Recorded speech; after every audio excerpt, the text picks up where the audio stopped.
Have you ever sent something to somebody else? Like, what's the random package? like if people send you like fan art and stuff, like you've gotten some stuff. Have you ever sent anything to anybody? No.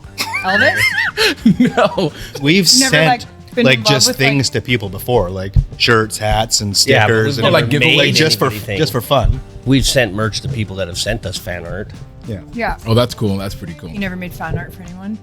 No, not in my whole life. Okay. Welcome everyone to another episode of Modify with Trick Factory Customs. If this is your first time listening, we are a custom automotive shop here in the BC, Canada area. And we just talk about a lot of things in the automotive community that we are a part of.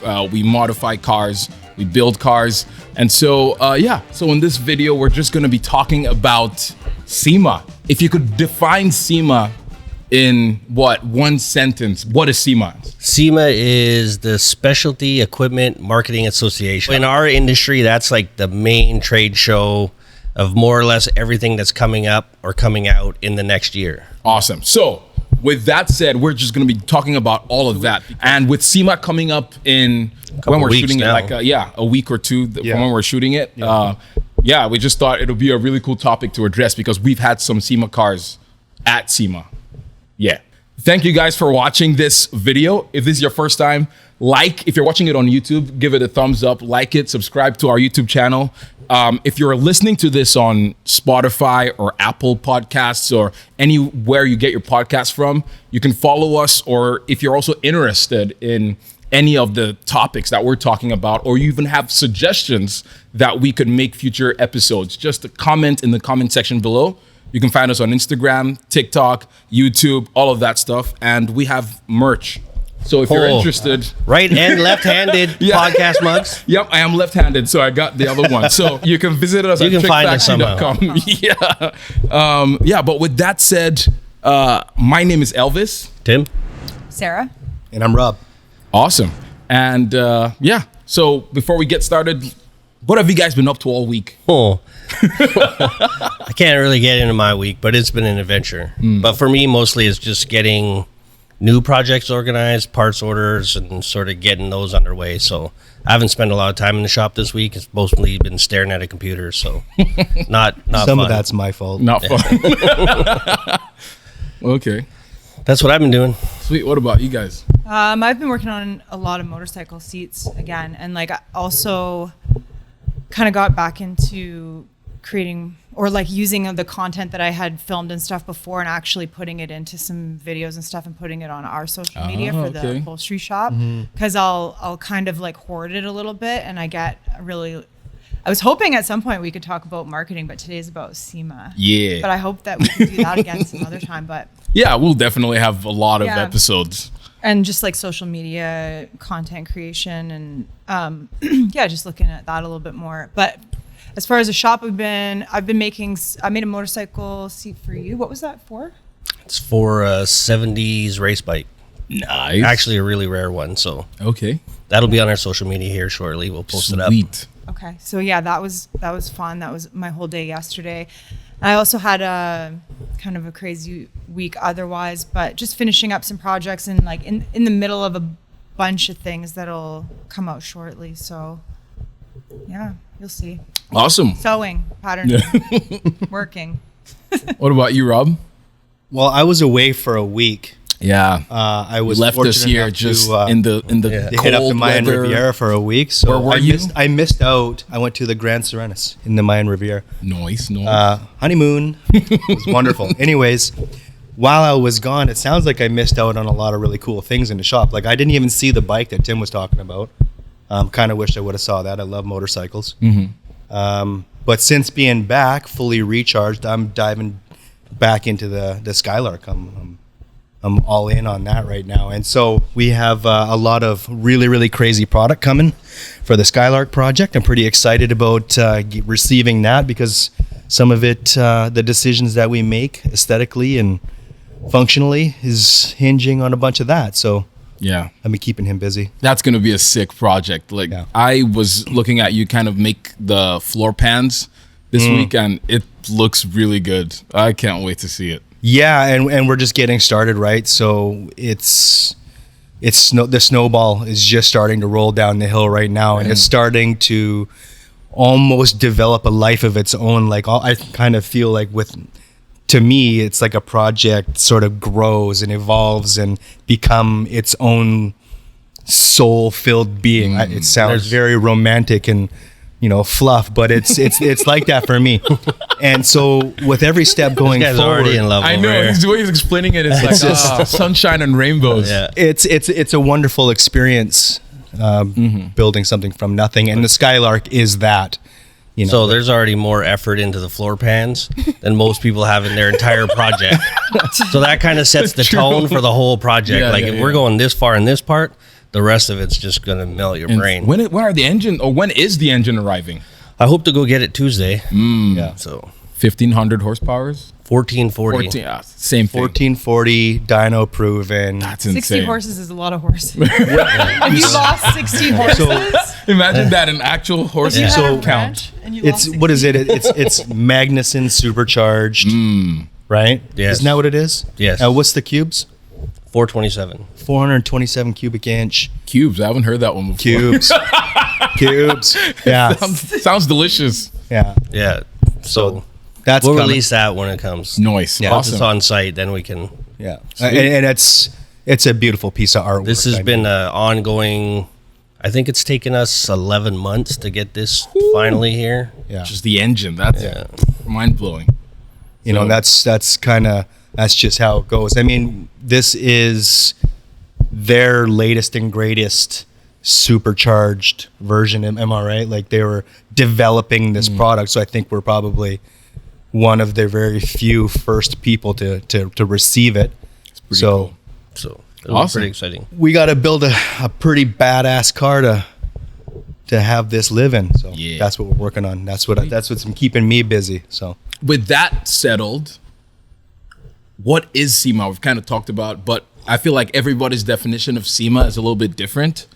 Yeah. But so what is, let's dive into that topic.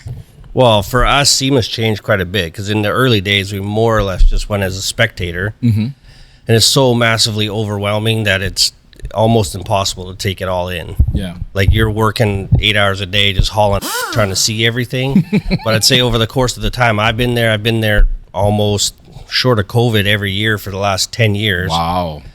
So now we sort of take in, like we've stepped away from the hype side of it a little bit and try to take in more of the actual resources that are available to you, because there's an amazing amount of seminars and training sessions and all this kind of stuff that's invaluable. Like to put a price tag to it, you couldn't. Okay. And then the access to the people that you get is amazing too. So for me, I've sort of stepped away from more of the hype and then more of in it as a tool.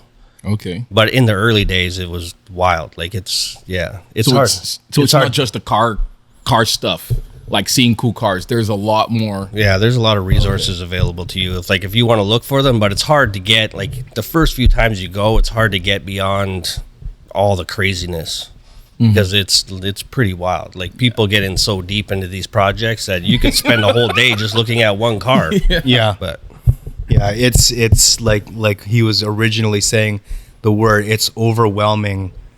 It's like sensory overload. SEMA is so grand in scope. Like, how many millions of square feet did they say it was? It was I think it's like astronomical. 3 million square feet or something. It is absolutely huge. Probably, I would think probably the largest car show in the world. That is mind blowing.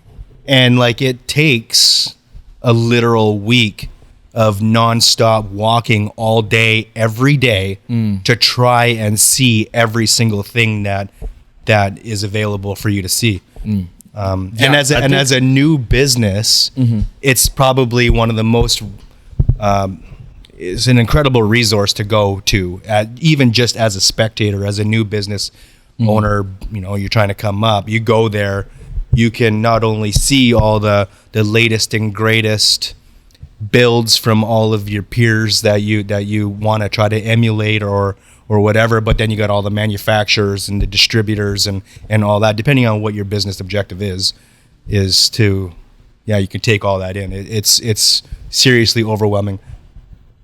Sweet. So Okay, yeah. carry on. Go ahead. No. No, you wanted to add something.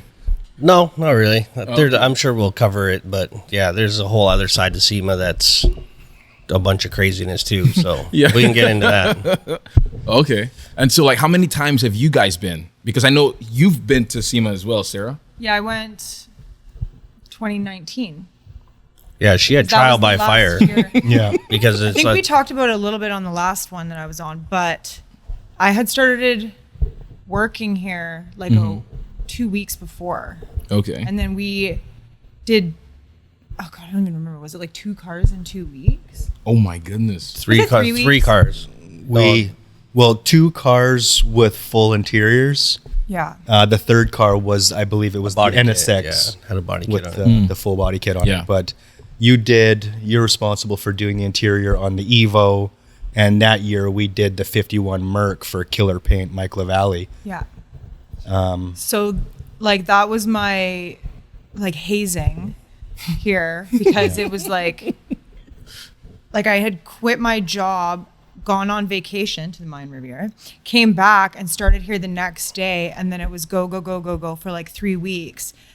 And like I thought that we were just like working, right? Like, well, we were, but like there were long days, and then there was like the last day, which, like I said on the last podcast, was like a 30-hour shift, and like Goodness. I went home like probably one of the first people because I was so new that I was just not useful anymore. And getting delirious and in the way. So, right? Like Greg, it wasn't just me though for that interior, like it was Greg, right? So I was kind of like following his lead on what to do because I was still so new here. Yeah. And then when it was all done, Tim was like, "So you want to go to Vegas?" And I was like, "Oh, I thought you'd never ask." Yeah. Yes. Yeah, that's one really cool thing about SEMA is it is always held in. Has it been held anywhere else? It's No, always it's always held in been Vegas, Las Vegas, and so it's a really cool trip. I've never been to SEMA before, so it's one of my like goals to go to SEMA and see what it's like because I've heard it from you guys all talk about it, and I'm like, oh my gosh, it sounds like heaven. So wait, you're going? Like it right? actually is. I don't know. First of all, also, I don't think we're going this year, are we? We might go as spectators. But Okay. Yeah. that But a not- big There's part not of a it big- depends on your situation. Yeah, true. Yeah, that's right.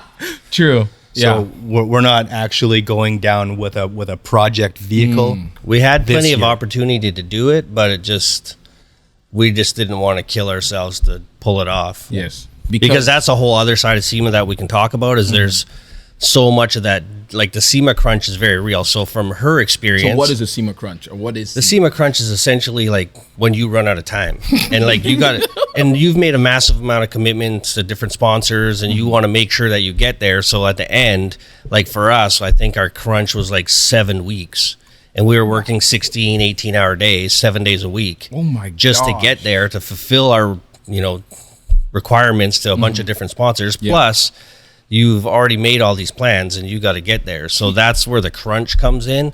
So for her to come in when she did, and the way we were working at the time and how hard we were working, I don't know until you get there. I don't know if you could actually make the connection between the two. Like, oh, why are these guys just working like going all crazy day, all and- night? Like, what the hell for? Until you get there and you're like, oh, okay, I think it makes sense. I was scared. I was like, I shouldn't have quit my job. Like this. Wow. I've made a bad decision. What did I do? Why did I start crazy. working here? And So- this was for your Evo? You took The that year I took the Evo. Okay. So we had taken cars previously. So for us as a shop, we had a pretty good understanding of what to expect. Yeah. So from an outsider coming in and this being our biggest year and like our heaviest, like this, we invested the most into this project, like went all in on it. So like the time that she came in, it was like craziness. I had worked trade shows before, but not. like this. And I wasn't working at the show at SEMA. Yeah. Like I went, but I wasn't like part of the booths that Yeah, the you were cars more were just in because I attending. didn't really have anything to offer other than being like, I sewed that. Like, like nobody, doesn't really matter now. That's still important. That's Well, I still can't stand around and pretty do that all cool. day.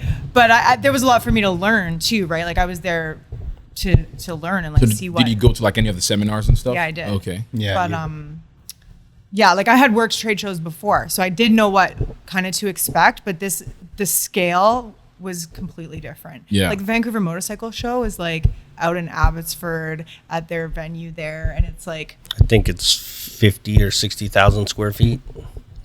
So this is like 3 million. did 3 you say? million. That's like child's play. Yeah. Yeah, right. But like the process of like being responsible for our booth and stuff, and like putting everything together, and Yeah. like organizing that, and all the things that went into like making that part of the show run, like such a smaller scale, but at least like, yeah, I had like sort of an idea like what a trade show was and like what goes into to making it happen, right? Yeah. But now in another country, 3 million square feet. How many vendors? I don't even know. Thousands. Thousands. You can Yeah. imagine. I think Like this year there's tens of thousands. There's got to be. 2,500 booths or something Oh my- this year. How are you supposed to visit all of them? You can't. can't. Like I think the You first figure it year out, like yeah. that I tracked it through whatever my phone or maybe an iWatch or something. Yeah. We tried to do like aisle for aisle and see every single thing, and we were averaging 14 miles a day for 4 days straight. And I think and it's expanded since then. So it's crazy. And it's all in the Vegas Trade Center? Las Vegas Convention Center. Convention Center, sorry. But now it's like expanded into all the outlying parking lots, Yeah. and Oh, wow. it's They huge. like put up buildings and stuff, or I don't know what they have other Like buildings. temporary pavilions that are massive. That's like pretty insane. So then that becomes the whole hierarchy of SEMA, is what building you're in is kind of where you stand in the game. What is the coolest building if for like displaying a car? In my opinion, I would say it's Toyo's Tread Pass. Toyo Tread Pass is kind of like the elite sort of space. Yeah. It's, Like, the, and they have, it's like the most they kinda have a interesting rule, stuff. too. Like the Toyo Tread Pass has like that sort of rule where like you're not even allowed to showcase your build in media until it gets there. Really? Yeah. Really? Yeah. I did not know that. Okay. So it's kind of That's cool. kind of a lot of different big reveals, is they'll have like a media embargo on it. Yeah. To make sure you haven't shown it off to anybody before you get there. Yeah, because I know like a lot of like bigger like manufacturers, like all the Honda, Yeah. like anytime they review a car, usually like they don't like until the embargo is lifted. Yeah. you can't publish. Which I is didn't there. know it was the same thing with Yeah. building a car. So you can showing do the like same little way. like building like the process and little Yeah. snippets. So it's not like there's other shows out there where you can't show anything. Like it has to be complete blackout. Okay. Whereas this wasn't really like that, because they want you generating hype too. You Yeah. just can't unveil the vehicle as a whole Right. until you get there. Okay, that's interesting. And so, what is it like working with sponsors? Because I know sponsors are a huge part of SEMA, because companies give you stuff hoping to that you come there with a prepared car, and you pretty much showcase what their products can do. So what was it like, or what has it been like working with companies like Toyo and all that stuff? Well, I think that's a big, like, you always see on these TV shows, the SEMA crunch and all this kind of stuff. Like, we have to get there. But the reality of it is, like, behind the scenes is they'll give you stuff as long as you meet your requirements and you are there. Okay. But if you don't show up, there's some sponsors that are like, you got to pay now. No, what? Yeah. So there was different products that were provided to us that I literally had to secure with my credit card. And there's some sponsors that came around, like I don't think they'd done it previous years, where they come around like, yep, okay, cool, you're good, and they go off to the next guy. They bring people there to like to check off. check and make sure, No, because a that's lot of people previously like take advantage of it. Yeah, it makes sense. And then the next thing you know, they're not fulfilling the requirements and they're giving out free they're out of parts, money. and it costs money. So Like, how easy would it be just to like contact everybody and be like, yeah, we got this big project, big ideas, blah blah blah. We're looking, send us this if you can, or and then what? And then you keep it all in bounce. Yeah. which That's has, probably it's happened pretty tons common. of It's times. happened a lot. So now it's a little Very bit wary of it. Yeah, they expect a little bit more commitment from you now. And like when you're working with them, do they look at like your audience or your reach, like follower count? Yeah, all it's of that actually the stuff? first time that I ever got like a social media audit from a third party. An audit. Yeah, so then they like literally presented wow. me with how valuable my social media was and what kind of like what they gave me a value, like their value of my social media. Yep. So that was the first time. So now in the interim, it's like if I'm reaching out for sponsorship packages, I You can already provide have that that? audit myself. Okay. And be like, this is how much engagement I get. This is my following. This is how much people are actually paying attention. Huh. So that helps a lot when you're trying to get sponsorship. That's pretty cool. Because you can have a big number, and if you have zero engagement, Yeah, the it value doesn't is make not there. It sense. doesn't translate. Whereas if you have like a hyper focused sort of core group of fans or followers or enthusiasts, and you only have 10,000, but 9,000 of them are fully engaged. That's worth more than 150 and like 9 people are liking your stuff. So that was a big learning curve for us, because like I say, they gave it back to me like, okay, cool, based on this, we're willing to provide you with this. That is so cool though. So that's sort of a conversation later for the marketing side of it, and sort of what your appearance is and what you're putting into it and how you're presenting yourself has a big play on social media. Well, that's interesting. And sponsorship. So, and then we went around and thanked each one of our sponsors when we were there, which is another like an inroad. So the next time it's like, okay, you did it. Like, awesome. Thank you so much. Like, you guys are working on something else. Just let us know. So you just keep all those doors open for future projects. So. That's kind of an interesting point. Like, that very thing that we had done, that's kind of like that old school, like, face-to-face, go meet the people that you deal with digitally, and the vibes that I got from most of our sponsors, anybody that we were partnering with, was that doesn't happen very much anymore. That's interesting. So, I mean, anybody out there watching, do that, because there's a lot of value. Show respect. But it's one of those kind of things. If you get that moment to have like a face-to-face with those people, and sometimes even like go so far as to take them to your project vehicle, if they hadn't already seen it. I mean, talk to them about it, because they're interested. That's why they came on board in the first place. But go and show them, and show them how you utilize their products and all that kind of stuff. And then what happens is you create like this really sort of, you create this bond with these people, and this is what you want, right? You want to create a relationship with these people that you've taken on as sponsors, product partners, whatever you want to call them, and that loyalty will take you a long ways in this industry by being loyal to certain things. And so with that being said, just because somebody's offering to give you something for free, if it's not something that like fits your needs, or something that you feel like deep down you can get behind this product, just because it's free doesn't mean you should take it. Don't put it on your ride just because it's free. Which happens a lot. Use what you like. Does happen a lot. Like in my car specifically, I was offered all kinds of things, and I in turn paid for the things that I actually wanted. Really? Because it's like, just because it's free doesn't mean it's good. So that's there's a lot of that. And then a lot of the big guys, they get hit up so much that they can't necessarily offer you that much. But if it's worth having, if they give you something, then it's better than nothing. So and what happens is you go there, you go and talk to those people, and even though you paid for it, maybe you got lucky enough that they gave you a slight break discount on the price, but you show them using your product or their product on your ride, maybe next time they look at you and go, you know what? You killed it on the last one. This time we're in. Let's go. That's pretty cool. And so for like upholstery side of things, like, do you guys also get like sponsorships the same way, or no? Like, did you guys get any for SEMA? I think they received some for it. Didn't we?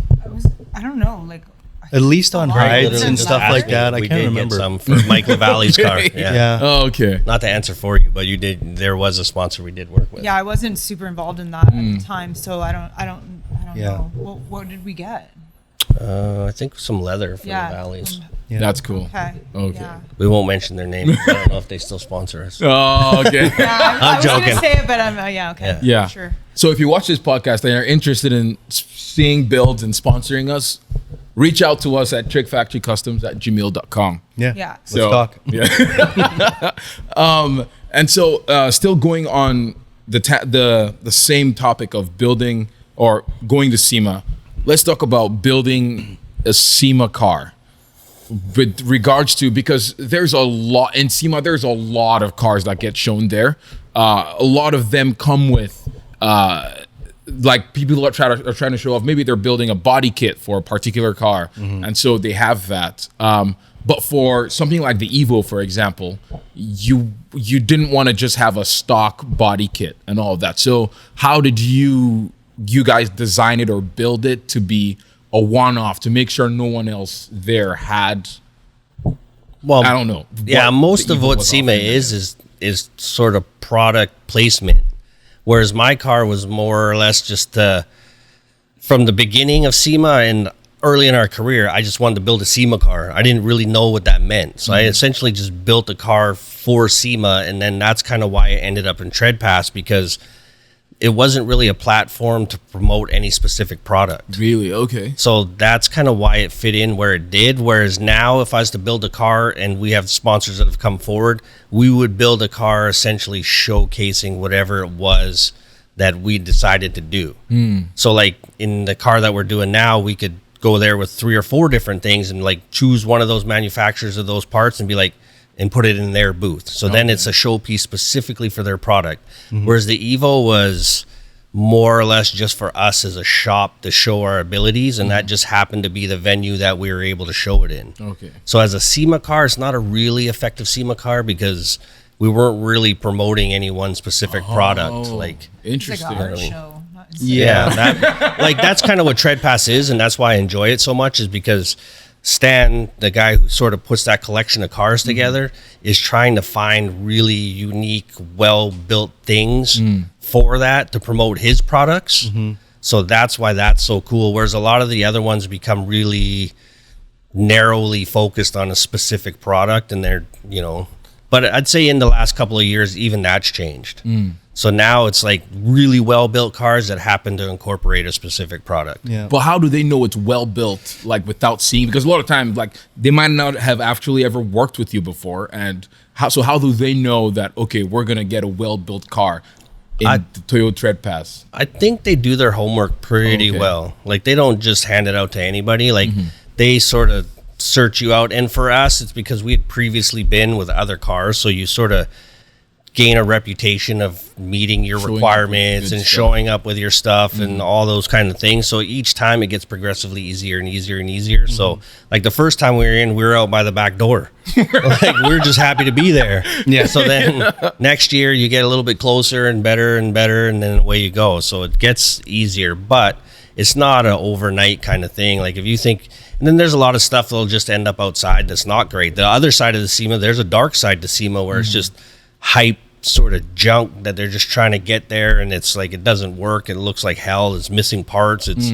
the worst possible thing. So the transition of SEMA is like one side is all about the parts and the manufacturing, and the other side is all hype.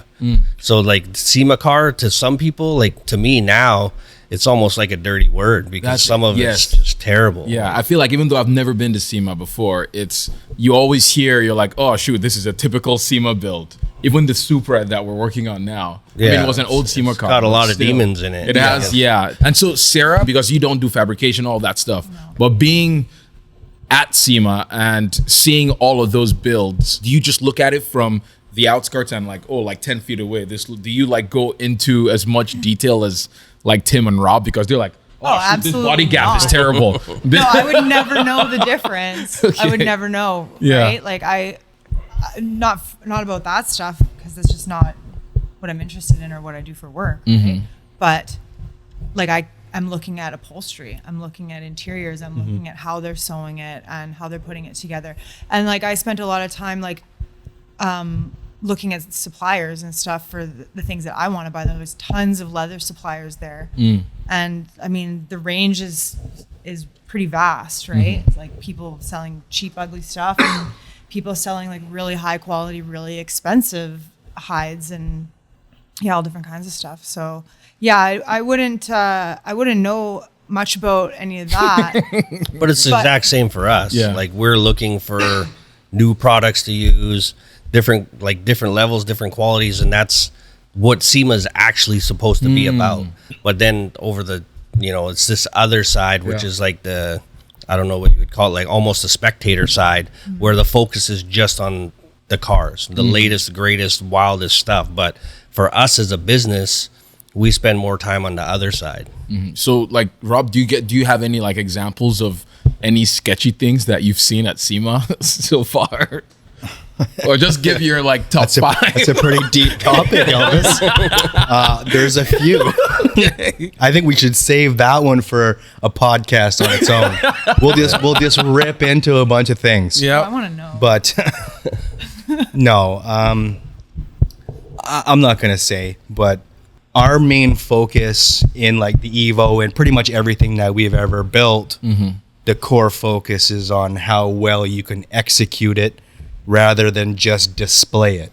Okay. You know, and like if you dirty word SEMA, like we're all old enough and we've been to SEMA enough, you know, many listeners, watchers, whatever, they can probably reflect a whole, you know, say 10 plus years ago, all those SEMA cars from that era, they were pretty shoddy. Like they were pretty much just display vehicles to the point where they didn't work at all. You know, and there's like been this pretty amazing shift where SEMA vehicles there's a shift in like that sort of execution and the functionality of vehicles that's really, really nice to see because, you know, for us, like being held to a much higher standard now. Oh, it is. Okay. Like things have to work. They have to make sense and function, whereas previously they never did. Bluetooth drive shafts. That's still a very big thing. Well, I mean, it's funny because the Bluetooth thing is like, the SEMA crunch is real for a lot of people. From like a builder and standpoint. sometimes you just don't get a chance to finish it all. Very true. So what do you do, right? You're not gonna rush through something that's really important. That's true. Just so to you meet can SEMA. drive a vehicle in. Like sometimes you got to push it in. Yeah. You know. I think that's also an important conversation to have too, because a lot of people just think you're like, oh, your car doesn't run. You probably just did it because SEMA or I don't know, are trying to. But a lot of times, like you've mentioned, even currently now, for example, the Urus we're building, we don't want to just take it to SEMA or have that SEMA crunch just for the sake of doing it. Name. Because I mean, the day after SEMA, nobody cares anymore.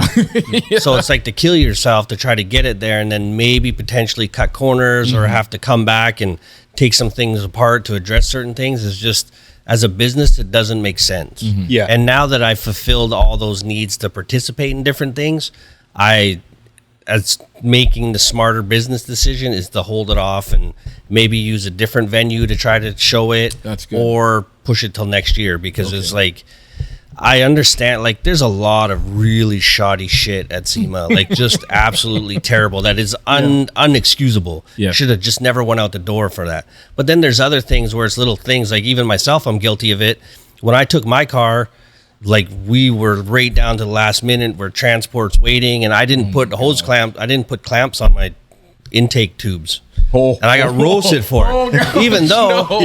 Even though my car drove everything, I just couldn't put it under boost. That's it. And like it functioned just fine. Yeah. But I got lit up for it because it's, but so you can understand how some of that stuff just slips through the cracks. And then a lot of things like that was just something that I didn't want to have to try to fake it and potentially get caught for it and then have to come back and readdress it. So whatever I did to my car, and we came up short in a couple of little spots, but I didn't want to have to do it again. So I just didn't do it rather than trying to fake it for somebody. Yeah, right. Yeah. So there's a lot of that kind of stuff there that happens, and I understand it because like you could not fault us. Like we put in every minute, like we were mangled when we were done and still just came up a little bit short.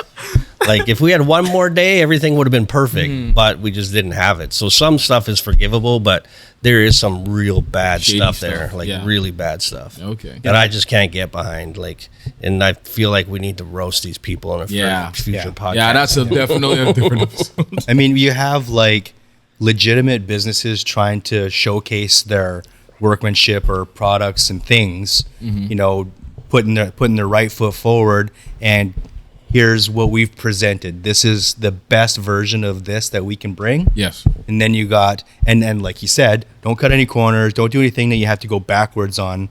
And sometimes you come up short.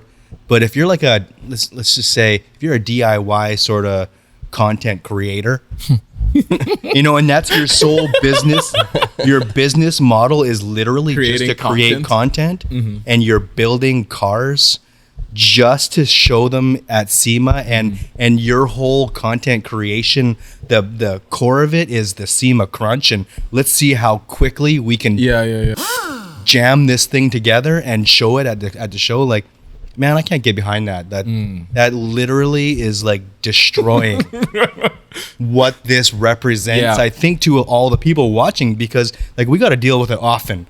people will come to us and be like, yeah, well, I watched this guy's channel. We got customers that, they talk about channels all the time, and if we even ever considered doing things on their cars to the similar level, we'd be out of business. Yeah, so it's just they would not be pumped. Like if here you go, man, that's YouTube quality. Yeah. We'd be done. They would not want to pay for it. Yeah. But they still come here and just spew it all. Like, you guys should do something like this. You're like, no, man, that's junk. It doesn't work. Like, as soon as they debut it in whatever little thing, then you never see it again. Why? Because it never functioned. It didn't work. So, yeah. If you guys had created content just like surrounding the SEMA crunch and like made that, like, because I don't think anything ever was produced.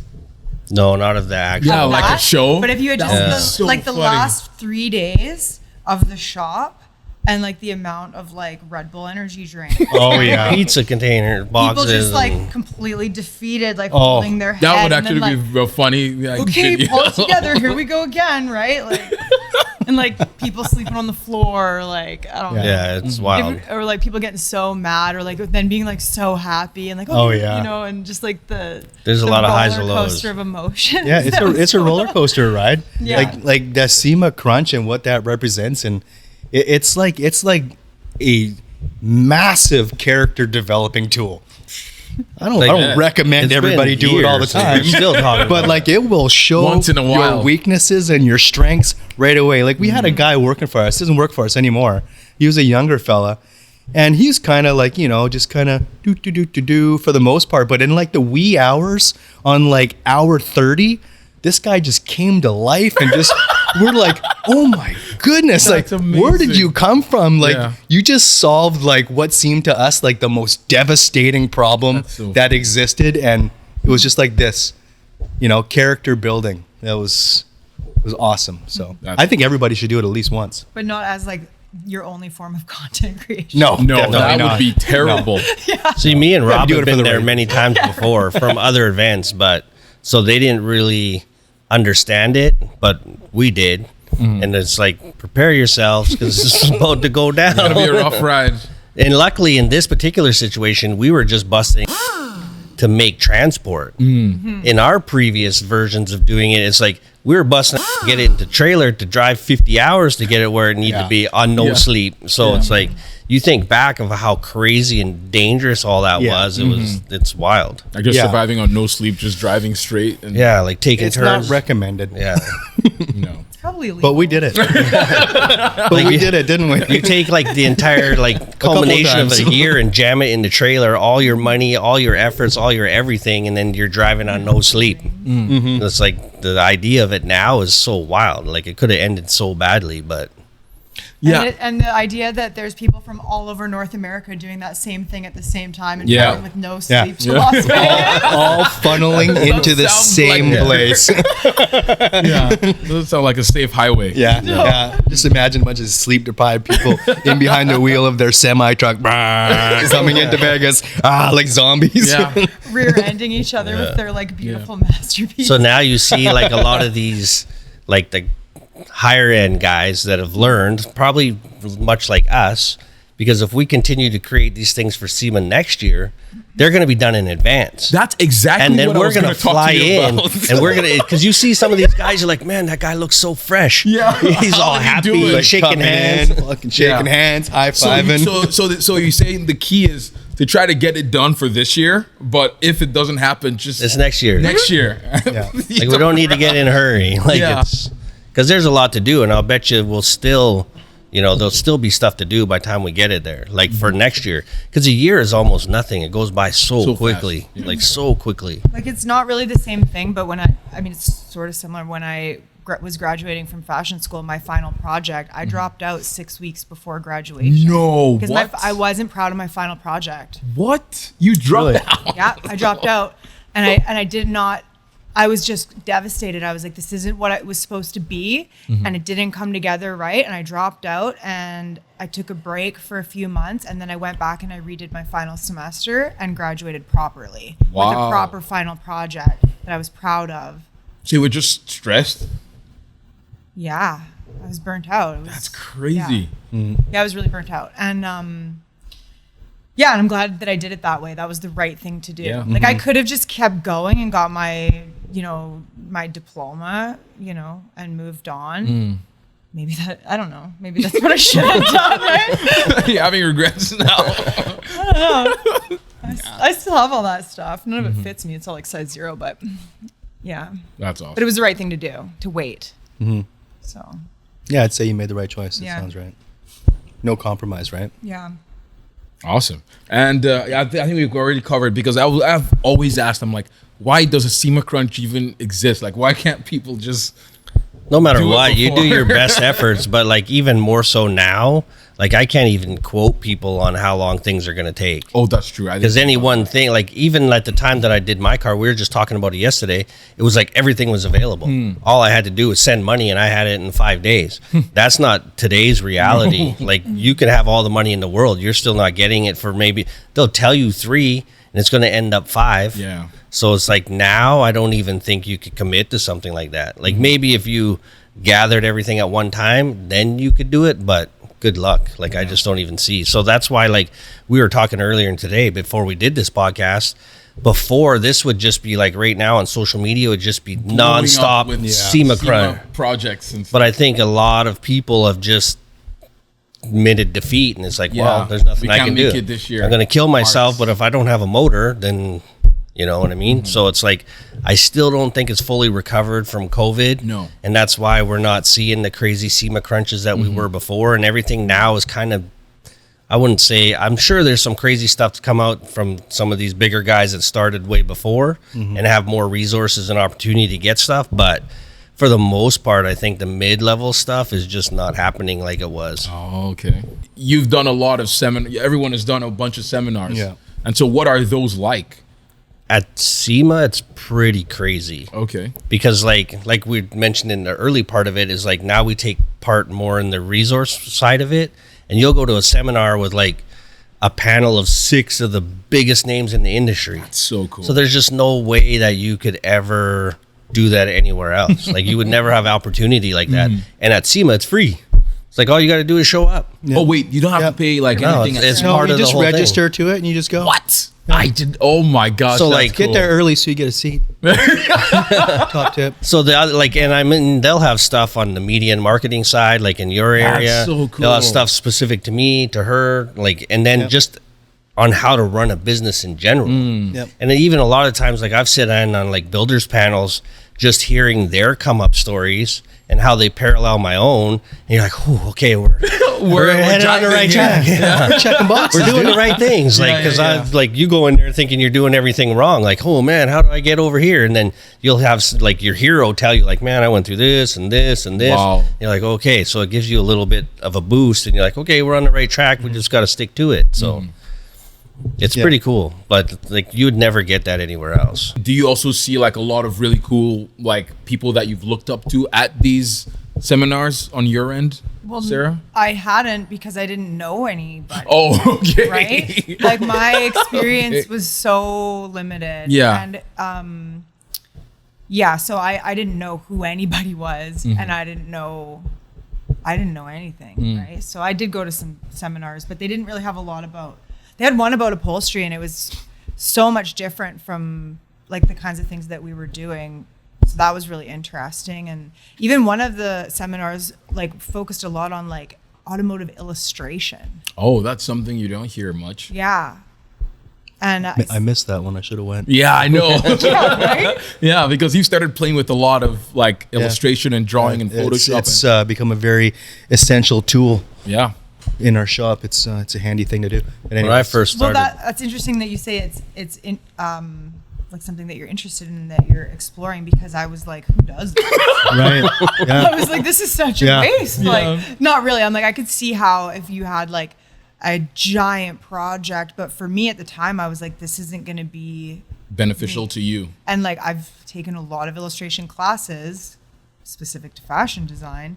So I have like, but I'm not an illustrator. I was never really good at it. I just took the classes, right?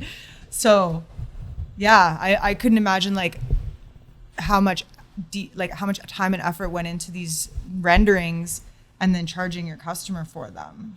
Yeah, But now I see the benefit. They end up Yeah, saving years you later. money in the long run, Yeah. especially for us on the scope of the projects that we're doing.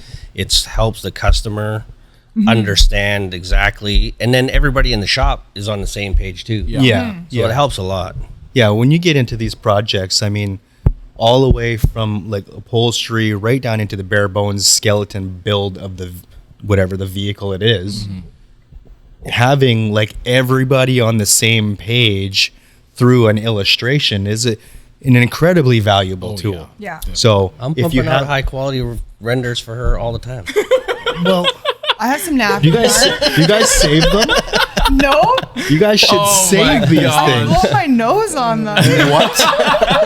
I'm like devastated. No, I Save just those use things. paper? Those are pieces of I'll just history. be like, do this. I was like, Tim, I want to make a motorcycle jacket for myself.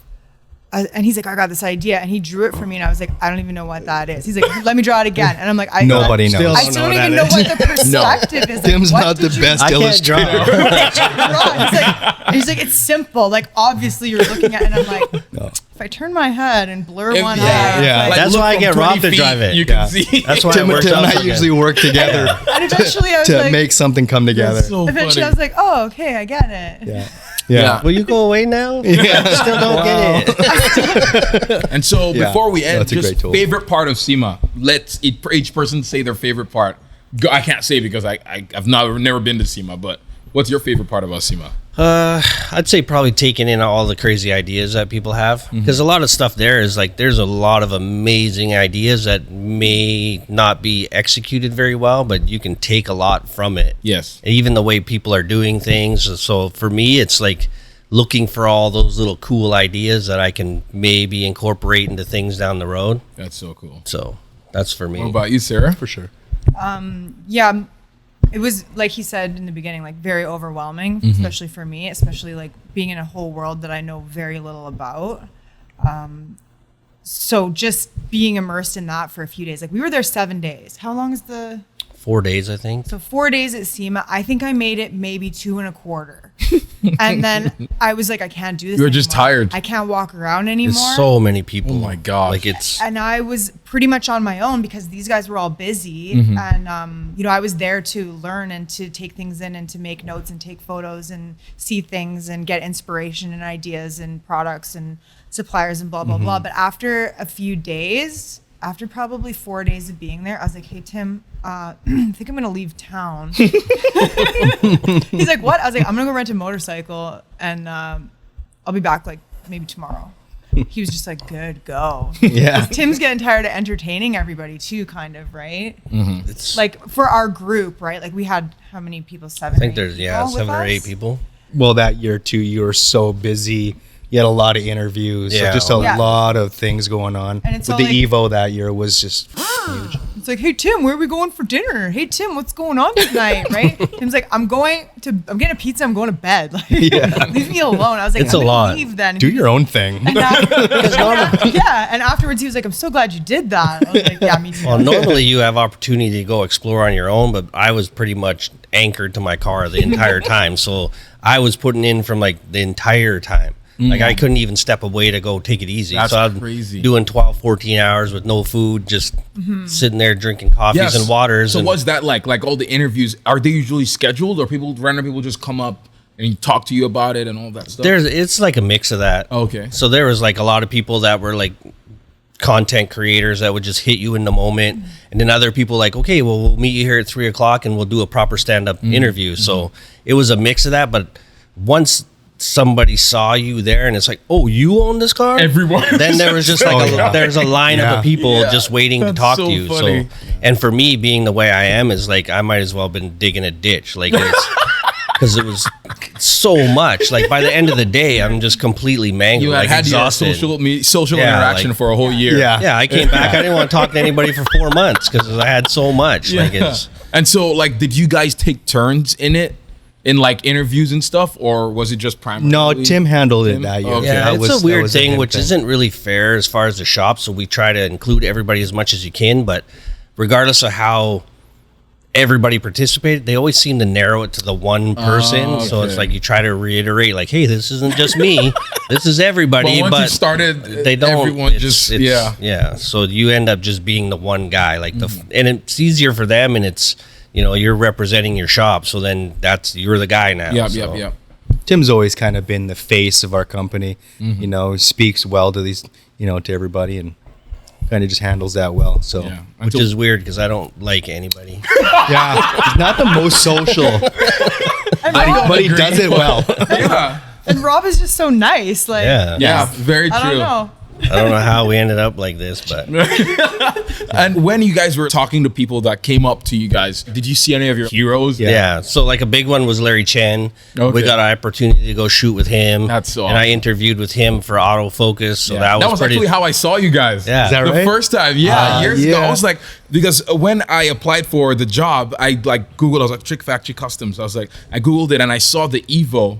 And I saw your faces, so I was like, wait a second, he looks familiar. And I looked back, I'm like, no way. Yeah. So that was pretty surreal, and he's a super good guy, so he made it like a really easy interview because he's quite good at it. But and then over the course of the weekend, you get to meet all these suppliers that participated in the car that you follow, and you follow their social media. So it was a pretty crazy weekend. It's pretty overwhelming. So Yeah. So, I say for the most part, like any of the people that we look up to, as far as like builders or people that we want to emulate or admire, for the most part, they're pretty all solid, good people. Like any of the people that have been in the industry for like a long time, I don't think I've had a bad experience yet. Really? Okay. Yeah. So the saying of meet your heroes is actually, it's been true to you for To the most part. this point, can be. I'd say it's pretty good. I'd That's say pretty so, awesome. too. Okay. Yeah. Yeah. Yeah. Sweet. And then Rob, what's been your favorite part about SEMA? Well, I mean, there's a few things about SEMA that I really, really enjoy. The level of inspiration that you can take from SEMA is just absolutely unbelievable, right? I mean, you look anywhere in any direction at any moment, and you just overwhelmed by awesome. Yeah. So that's incredible. I'm a very, very visual person, so I'm just like, my neck is sore. It's a pretty After a humbling week, I'm place. like exhausted. But like, so there's that part of it, and that's really cool. Come back just charged right up. I really, really like the seminars thing too, because that's a whole side of like business and just like Tim was talking about, like hearing the people talk about like their come ups or like marketing and things like that. Like, I don't think about that kind of stuff often, so it business gives has me an gotten- opportunity to get a little bit of like clarity on even what some of that stuff means. So you should check that out. It's a valuable tool. Because things have changed so much. Like, our industry is not what it was. It used to be me and him just building cool bikes. Now we got social media, and like we have you here as a full-time position just taking care of YouTube and all this kind of stuff. It's like there's so many facets to it now. It's not just building a cool car anymore. It's like there's marketing and social media and all these different things that we're dealing with all the time. It's crazy. Like, I wouldn't think I'd be sitting here doing a podcast based on the cars that I've built. Like, that's crazy. Like, That is even so a few cool. years ago, like this, but now this almost feels like a necessary part of the what we business. do. Okay. It's like educating people on what we do, why it costs so much, why we did a certain thing. And it's like, people seem to be legitimately interested in it too. Yes. So even this side of the business continues to evolve. So it's pretty wild. Like, before it was just greasy dudes drinking beers and like, it's crazy. Like, now it's evolved into like a real legitimate thing. True though.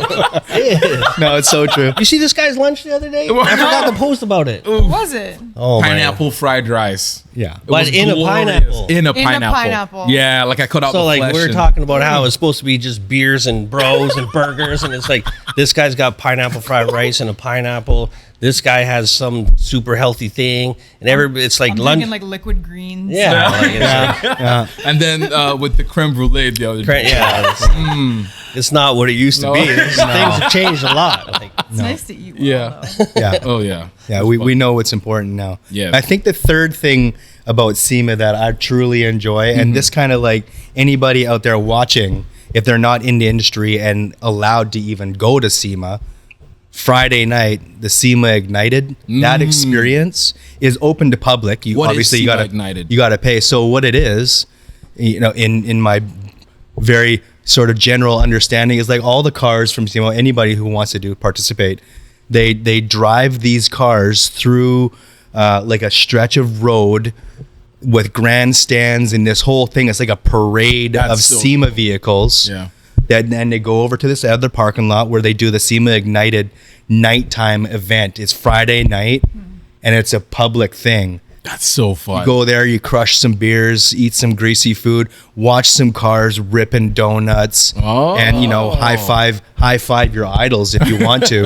Like everybody's there for that, and it's a really cool vibe. That's so awesome, and that is worth going to just in itself. Condense all the SEMA show cars to one area. Really? So if you walk through the whole place and you're gonna miss stuff, this is like your last opportunity to see every single car that was in there. And it's just like another thing, sorry, but it's like the one last thing about it is like when you're like walking around all week and you're seeing all these things, they're just stationary, right? Like they're just pieces of artwork now.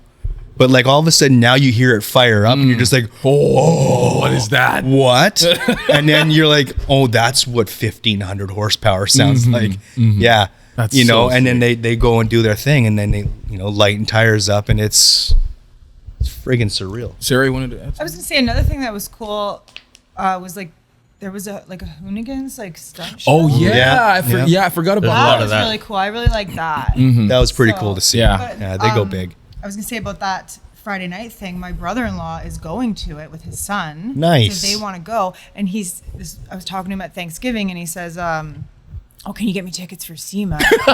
And I was like, "Oh, well, I don't think so. Like, I mean, I think it's like you have to." It's like closed off? It's industry only. Yeah. Industry only, but they, like Tim was saying, they've gotten really strict at it. about like you gotta show pay stubs. Yeah, and, like that same thing with me going and all that stuff. Yeah. Get ID when you get in there. Give them your ID. Interesting. And all that. Like, wow. Even like for me, it was hard because I had just started. Like, so we had to figure out how I was gonna like get there, right?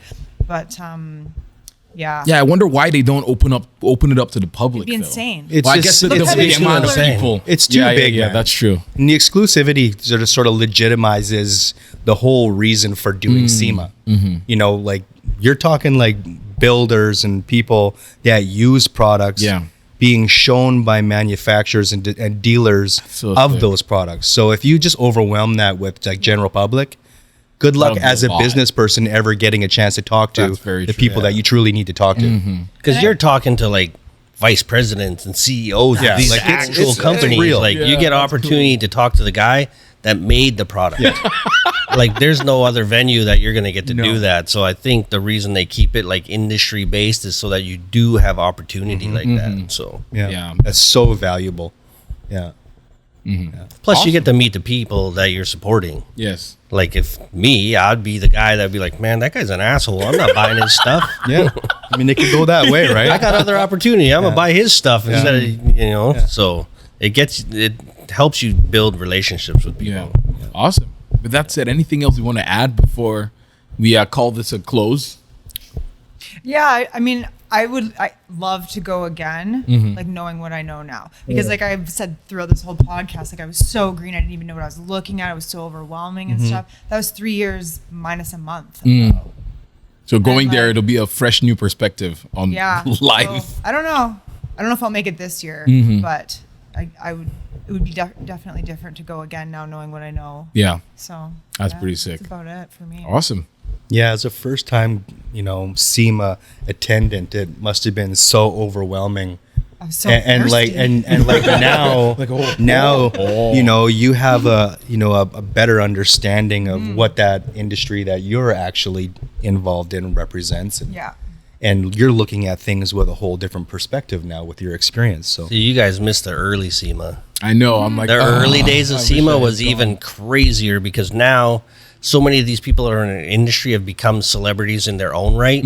But the early days of SEMA, they actually brought celebrities in. Oh, interesting. So like you'd be walking through there and it's like I saw like Ludacris and I had a hot dog next to Mario Andretti and then goes Ice-T. Ice-T and you're like what is happening? Like it's crazy. Like That's crazy funny. in the early days. Awesome. So now it's like you don't see as much as that, but like now so many of these people are almost celebrities just In because of their own right. YouTube Yeah. and social media. It's like you get fanboy, go see this guy or that guy. So it's Yeah. pretty wild. Like Yeah, it's a different game. I bet if Snoop Dogg wanted to go, he'd get in. Oh yeah. Oh, well, now they actually have like a dedicated celebrity time. Yeah. That's cool. Like when they get to go like the night before everybody else, just Yeah. because of how much of a ruckus it causes. Yeah. Yeah. But some of these YouTube celebrities have bigger followings It's than insane. actual celebrities. So true. So it's true. pretty crazy. So Yeah. Awesome. With that said, thank you guys so much for watching this video. If you like this video, give it a thumbs up. If you like the podcast, also give it a thumbs up. And comment if you want to see more of us and also potential future What topics. if you don't? If you don't, then Don't say and keep that to yourself. okay, guys. That'll be that one thumbs down. See you next week. Bye. Bye.